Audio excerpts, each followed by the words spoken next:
বর্তমান সরকার সংবাদ প্রচারে কোনো গণমাধ্যমকে বাধা বা হস্তক্ষেপ করেনি।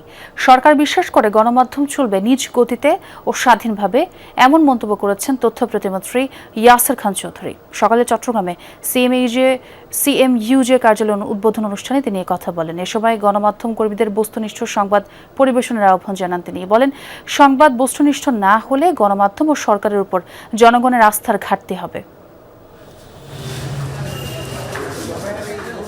সকালে প্রেস ক্লাবের দ্বিতীয় তলায় চট্টগ্রাম মেট্রোপলিটন সাংবাদিক ইউনিয়নের কার্যালয় উদ্বোধন করেন প্রতিমন্ত্রী ও সংসদ সদস্যরা।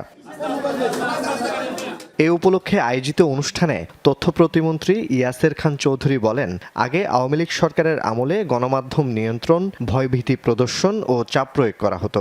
বর্তমান সরকার গণমাধ্যমের স্বাধীনতায় বিশ্বাসী বলে মন্তব্য করেন তিনি। সাংবাদিকদের সহযোগিতায় সরকারি বাজেট বাড়ানোর কথাও জানান। এই পর্যন্ত কেউ বলতে পারবে না যে আমরা কোনো রকম কোনো খবর প্রচারে বাধা দিয়েছি বা হস্তক্ষেপ করেছি। মাননীয় প্রধানমন্ত্রী তারেক রহমান সাহেবের নির্দেশ, গণমাধ্যম চলবে নিজ গতিতে, গণমাধ্যম থাকবে স্বাধীন। সমাজের অসঙ্গতি, অবিচার ও দুর্নীতি তুলে ধরার পাশাপাশি গণমাধ্যমকে দায়িত্বশীলতার সাথে কাজ করার তাগিদ দেন চট্টগ্রামের জনপ্রতিনিধিরা।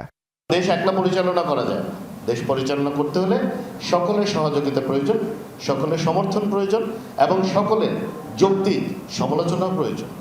কারণ সেখান থেকে যদি কোনো কাজে আমাদের ভুল হয় সেটা আমরা শুধরাতে পারবো।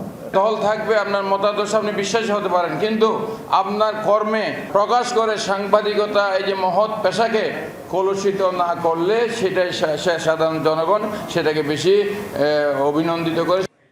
অনুষ্ঠানে গণমাধ্যম কর্মীদের বিভিন্ন সীমাবদ্ধতা ও দাবি তুলে ধরার পাশাপাশি সরকারের কিছু সিদ্ধান্তের সমালোচনা করেন ইউনিয়নের নেতারা। নবম এসবের জন্য 5টা মামলা যদি মন্ত্রী মহোদয় চান তাহলে এক রাতের মধ্যে এটা পরিবর্তন করে 10ম এসবের ঘোষণা করা যায়। আগামীতে সরকার সাংবাদিকদের কর্মসংস্থান এবং আবাসিক সংস্থানের ব্যবস্থা করবেন। কয়েকশো সাংবাদিক চট্টগ্রামে আছেন যাদের আবাসনটি খুবই প্রয়োজন। সরকারের দৃষ্টি আকর্ষণ করছি আমাদের আবাসন সংকট সমাধানের জন্য। জোবায়েত ইবনে শাহাদাত, যমুনা নিউজ, চট্টগ্রাম।